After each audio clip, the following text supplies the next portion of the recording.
in the month of July, suddenly my brother come with a newspaper in his hand. At the time, the Prime Minister was Adnan Menderes. And they make a new law. According to the law, anyone who finished the high school, when they go to the military service, they will not serve as an ordinary soldier, but they will be officer. My brother said, look, you have to go to the military service. You have no choice. Go in the city of Antioch, or Antakya they call it. It's a very historical city. Study another 2 years in vocational high school. You become high school graduated. So when you go to the military service, then you will be an officer. Oh, brilliant idea, really. Okay. My brother found a job in the council, municipal council. He was collecting the rates. And my mother found a job in a factory. She was sewing dresses and clothes. Chual. What is chual? Anyway, what you put wheat in it, or what you put rice in it. Yeah. Oh, They big put bags. potato in it. She and was sewing that with the sacks, machine. big sacks. So eventually, they could offer giving me $50 a month. So with this money, I was able to live in the city of Antakya, Antioch. And every weekend I was coming. It is 58 kilometers to Iskenderun. I get on a bus, and petrol was very cheap at the time. So I studied 2 years, and I finished the vocational high school. But really, I couldn't even dream to study anymore. Everything was against me, and my brother went to the military service. Now, of course, I had to work. There was no unemployment benefit at the time. If I cannot find a job and work, then I will be hungry. As simple as that. So my mother doing as much as she can. My grandmother was, there was some rich families belong to Christian religion. She was going and cooking for them, and sometimes making some cleaning, and they were giving her some money. And, grandmother was helping. I was working a little bit here and there. Of course, we didn't stay hungry, but we couldn't improve much either. And eventually, 3 years passed, from 1953 to 1956. And one Friday, usually what I do at the weekend, nearly everybody go to the seaside and walk over there. So it is something nice. Everybody try to do it. And I went to the seaside. I saw one of my classmates with the name of Kazım Kılıç. I said, oh, hi, Kazım, how are you, etc. We start, talking. He said, what are you doing? I said, he said, I'm studying in Istanbul, in technical school. I said, my God, what is this technical school? Oh, he said, it is like university. 4 years, at the end of 4 years, you can be an engineer from there with Bachelor of Science degrees. Oh, my God. I thought for myself, when we were in the vocational high school, I was a better student than him. And then he's going to be a civil engineer, and I'm going to be just a little carpenter. I really start getting jealous. But I said, all right, Kazım, if I want to go to the school, will they take me? He said, of course, but you have to win the examination, entry examination. He said every year 10,000 people apply for that school, and they only take 350. And if you want to be civil engineer, you have to get into the first 50. Oh my God. 3 years I didn't study anything. I forgot anything they taught me, like mathematics, I like technical drawing or everything. And I start thinking, and coming home, walking. Our home was 1 kilometer from the sea. I come home. My mother said, "What's wrong with you? You are thinking all the time." I said, "This is what happened today." He said, "Do you want to go and study?" I said, "Of course I do, but how?" He said, "Oh, don't worry, your brother is coming from military service, he's finishing the military service, so he can work, he can support you, and you can go and study." Well, okay, that's a good beginning, but the thing is, how am I going to win this examination? There was no teacher, no money, no nothing. I started getting some of my old mathematic books and studying as much as I can. Eventually, I entered the first examination and I failed. Then I went to Istanbul. I get into, they call it Tekniker Okulu, some sort of technical college. I entered this examination, I failed there. In Machka, there was another technical school, I failed over there too. I come back and I said, on Monday, I have to go to my old place and start working over there again. But it was Friday evening. I said, let's go to the seaside and before I start working again. Out of the blue, I saw another friend with the name of Mehmet Abacı. Again, we said, "Oh, hello, how are you?" etc. He said, "What are you doing?" I said, "I did that and I failed miserably." He said, "They opened a technical school in Adana just this year. Do you know that?" I said, "No." He said, "Tomorrow is the last day for enrollment to enter the examination." Wow. 6 o'clock in the morning, I get on the train. 9 o'clock I was in Adana. 5 minutes to 12, I could finish my enrollment. On Monday I entered. There was some vocational school only for building and construction. They were automatically can get over there. But because I come from vocational high school, I have to enter the examination. They will ask me a lot of questions about the buildings and the roof and God knows what. And anyway, nearly 35 people like me entered the examination. And somehow 6 people won the examination. Surprise, surprise, I was one of them. I said, "Gee, not bad. I should go to Adana." But it is only studying at night. So during the day, I have my opportunity to find a job. It is 2 years study, but because at night I have to study 3 years in order to finish it. Okay, I was looking for a lot of job. At the end, I find a job in State Hydraulic Works. I start as an ordinary worker, but 2 weeks later, they realized that I am really much clever and much hard worker than the others. They made me a technician for checking all this underground water measurements. And my daily, what I'm earning, $8 Turkish lira a day, it increased to 18 Turkish lira a day because of the sort of promotion, really. And then, of course, this was good money.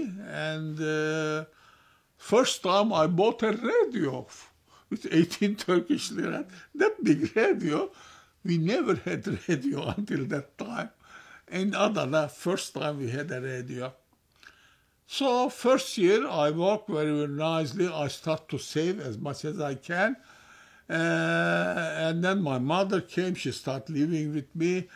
Then my brother found a job in Mersin, in refinery. He started earning good money. First year I passed as the number 1 in the class to second class. Second year, when I was studying, the law changed. The Institute of Engineers Turkey, was very strong. They changed the law, and these 2 years engineers were able to sign the projects and to supervise them or something. All these things are taken out of them. Only engineers with 4 years education can do them. I said, bugger. So I will finish the school, but it's good for nothing. So I passed the second year as well to the last one, but this time I went all over for the examination again. So I won the first examination, the second one, and the third one. And surprise, surprise, out of 10,000 applicants, I was between the first 50. And I entered the civil engineering. Later on, they changed the name. They said Istanbul Yüksek Teknik Okulu. Now they changed the name to Yıldız Technical University. So this is an old engineering school, started in 1911. So it has a long history, but it was one of very, very good university. I was very lucky to be able to get into it. First 2 years, my brother was working in the refinery. He sent me every month about nearly 300 Turkish lira. For 1 month, that was enough because there was no university fee. It was free. But I have to pay for accommodation, I have to pay for food, to pay for the books, etc. But there was a hostel in the university. For $40 a month, I was able to stay there. But hostel, it was when old Ottoman Padishah was living there. It was the palace. They turned it into the university, but all these houses next to it, very big houses, in one room there are beds, 2 beds on the top of each other. In one room maybe we sleep something like 60 students in one room. And then there was canteen, and there was a little restaurant which is run by the students. It was cheap, so I was able to manage with this money. So first year, in June, at the end of the year, there was all examinations to pass the class. And out of 12 subjects, I passed from 11 subjects in June. Then I have the right to come for examination in September. In September, I passed the other one too, without any problem. I was in the second year. So I studied second year again. My brother supported me. At the end of the year, out of 12 subjects, I passed from 10 of them. I failed from 2 of them. So in September, I came and I passed from them again, no problem. When third year started, this was one of the heaviest study year in the whole academy. My brother lost his job, and he couldn't send me any money. And there is no way I can study without money.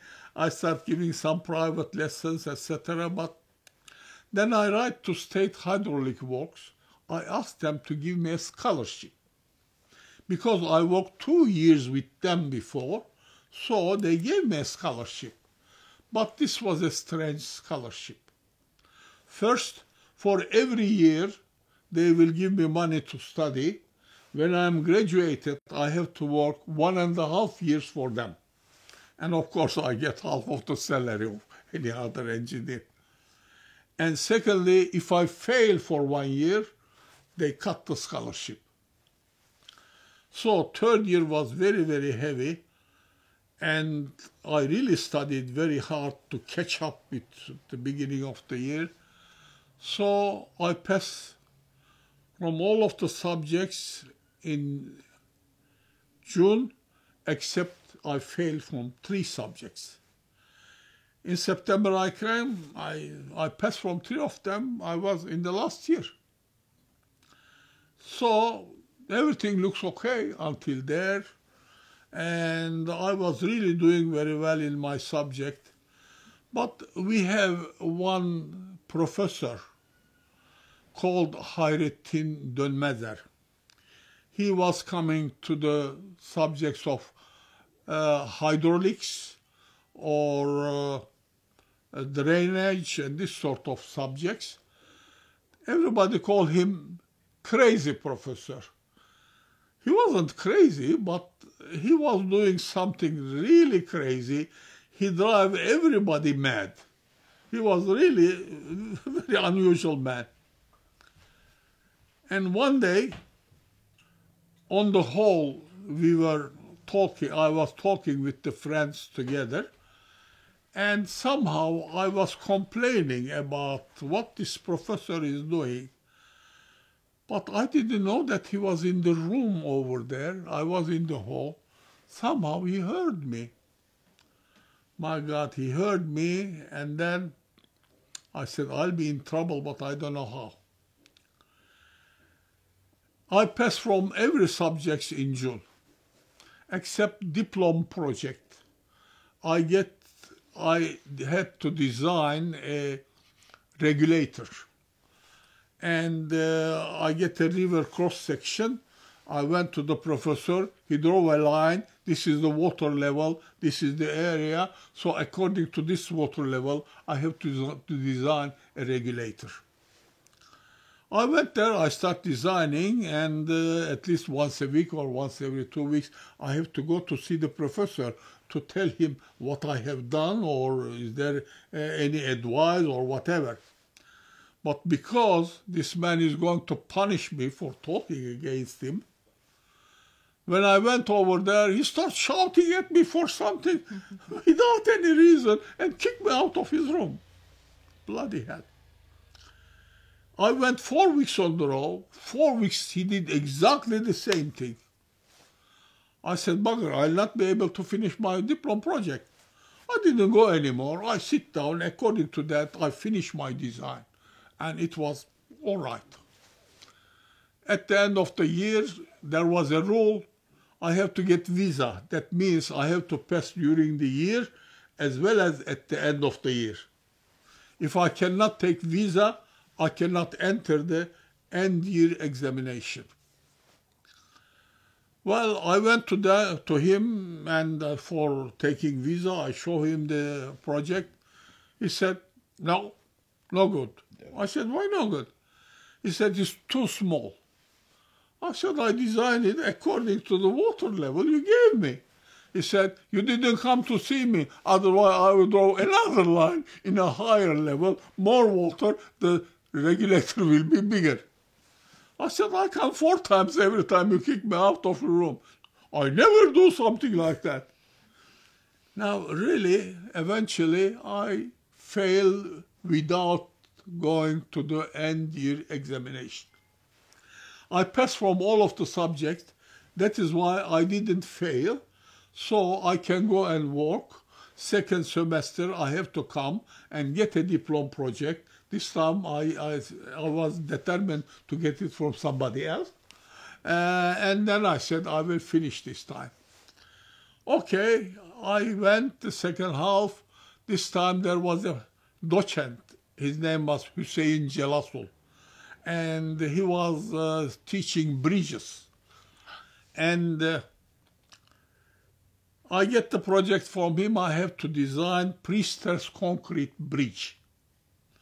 Okay, I started to it, and we were going for 3 weeks on the row. I went, I saw him, everything all right.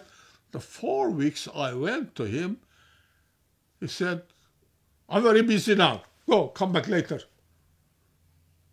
And then I was surprised. Why he's treating me like that? He said, what have you done to Hayrettin Dönmezer? Then I suddenly realized this crazy professor went and talked to this docent, and he wants to make me fail again for that. I said quickly, well, I'm sorry, I really love this professor. If I did something without my knowledge, if I insulted him, I should go and apologize from him. He said, that's what you should do.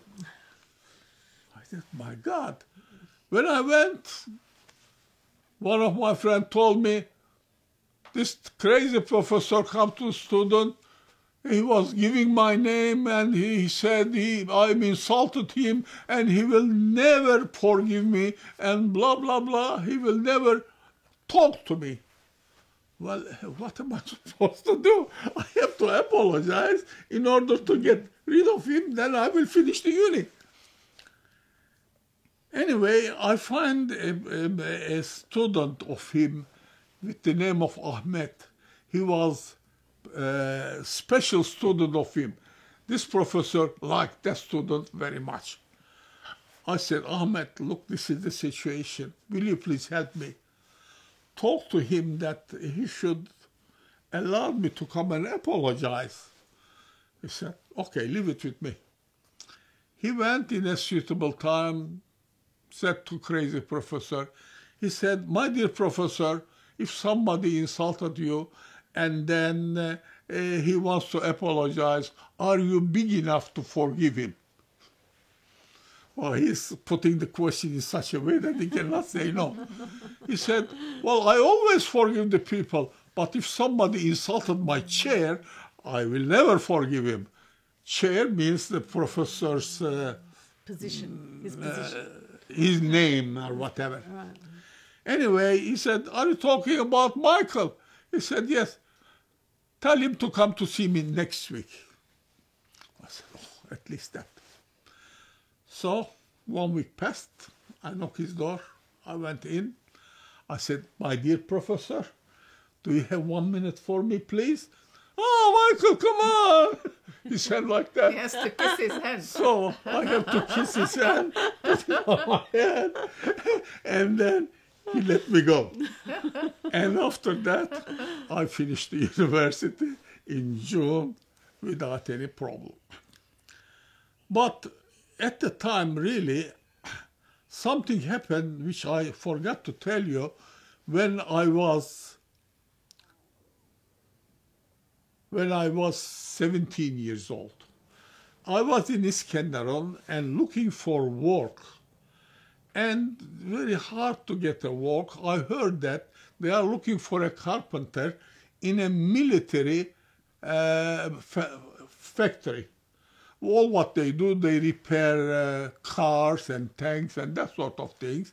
So there wasn't any high military risk or anything like that. 7 people entered the examination. I won the examination. And eventually they told me to go to the police to get a letter that I don't have any criminal record. Otherwise, they don't accept me to work. Well, according to the law, I must be equal to everyone. And one of the bloody policemen called Necati Bey, somehow he knew my father. He sit down and he write a letter and close the things and give it to me to take it. I went out, he just stick it. It comes out easy. I read the letter. He said, although this boy doesn't have any criminal record, but his father is Soviet citizen, that is why we don't advise you to employ him. I close the letter, I take it to them. The man read it, he said, I have to talk to the colonel. He went to colonel and come back, he said, I'm sorry, we cannot employ you. I said, why? We cannot tell you why either. So really, it really hurt me very badly. Until that time, they were brainwashing me. They were trying to tell me that I'm a Turkish citizen, so I'm a Turk, etc. But in reality, a non-Muslim can have Turkish citizenship, but according to the law, to the customs, they never accept him as a Turk, because Turk means Muslim. If you are not Muslim, you are not Turk. Well, at that time, I thought I don't want to live in Turkey anymore. Doesn't matter what. I want to go out. But how can I go out? I'm only finished the vocational high school. I don't have money. I don't know anybody from any other country. Anyway, then it's continue what I said until I finished the uni. When I finished the uni, immediately I took me to the military service. So 6 months I was in Polatlı in military academy, artillery military academy. And then as a second lieutenant, they sent me to the city of Erzurum. But before that, I applied to Canada, to migrate to Canada. And before I finished the uni, really, just after I finished the uni. And they were in Vienna at the time. They come to Istanbul. They called me for interview. As soon as the man saw me, he said, Michel, he must be French origin, Canadian or whatever. He said, okay, your visa is ready. Get your passport and go to Canada. I said, I didn't do my military service. That is why they don't give me passport. So he said, can you go to the city of Munich in Germany? I said, yes, I may be able to do that. Okay, he gave me the name. He said, go to Canadian embassy from Munich. They will give you a permanent visa to go to Canada. How nice. And then what happened? Before I finished this diploma project, I entered an examination for international exchange for the student for technical experience. So from Turkey, some students go to Europe. From Europe, some of them come to Turkey. And at the time, a lot of work was coming from Germany for the people who speak German. I get 18 out of 20. I was the second. And there was only one place come from Netherlands, and they give it to person who won 20 out of 20. Second for me, I can go only to Egypt. I said, okay. Anyway, I bribed some of the two of my friend. He bribed somebody working in the military recruitment place, and I get a passport for 3 months. I went and I was training in the Suez Canal authorities in Port Said. I said, okay. From there, I had just enough money to make me fly from Cairo to Toronto. So I went to Cairo from Port Said. I went to Canadian embassy. It is in a Rustam Pasha garden city.